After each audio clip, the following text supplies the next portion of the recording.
Wow! भोपाळचं प्रसिद्ध लेक. राजस्थानच्या प्रवासाला निघालो होतो, पण वाटेत एक सुंदर सरप्राईज आमची वाट बघत होतं. थोडा वेळ थांबायचं ठरवलं आणि गाडीतून उतरल्यावर समोर दिसणार ते निळंसार पाणी, थंडगार वारा आणि शांत वातावरण. आम्ही सगळे मित्र एकत्र उतरलो आणि मग सुरू झाली आमची धम्माल. गप्पा, हशा, मस्ती. प्रत्येक क्षण कॅमेरामध्ये आणि मनामध्ये कायमचा साठवून ठेवावा असा वाटतो. त्यानंतर आम्ही भोपाळच्या प्रसिद्ध 90 डिग्री स्प्रिंग ब्रिजला पहिला ब्रिज पाहिला आणि त्या ठिकाणी थंडगार वातावरण आणि सुंदर असं दृश्य. वेळ कसा गेला हे कळलं पण नाही. आणि या सगळ्यात आमची लेकीची आणि बाबाची मस्ती. तर तिला खूप जास्त थंडी भरली होती. तर तिला तिचे वडील घेऊन होते आणि मस्त मस्ती आणि छान असं एन्जॉय करून आम्ही तिथून आमच्या समोरच्या प्रवासाला आम्हाला निघायचं होतं. तर थोडा वेळ आम्हाला ब्रेक घ्यायचा होता. म्हणून आम्ही तो ब्रिज बघितला. तर ब्रिज बघून तर इतकं तो एकदम व्हायब्रेट होतो ब्रिज. खूप छान वाटलं. खूप मस्त एकदम आहे तिथे. एकदम छान बसू शकतो आपण. खूप छान वाटला हा ब्रिज बघून आम्हाला.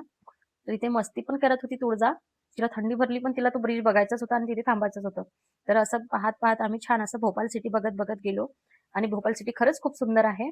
तर अशाच नवनवीन व्हिडिओसाठी मला फॉलो करायला विसरू नका आणि असे छान-छान व्लॉग येतच राहील आपल्या चॅनलवर. तर प्लीज फॉलो.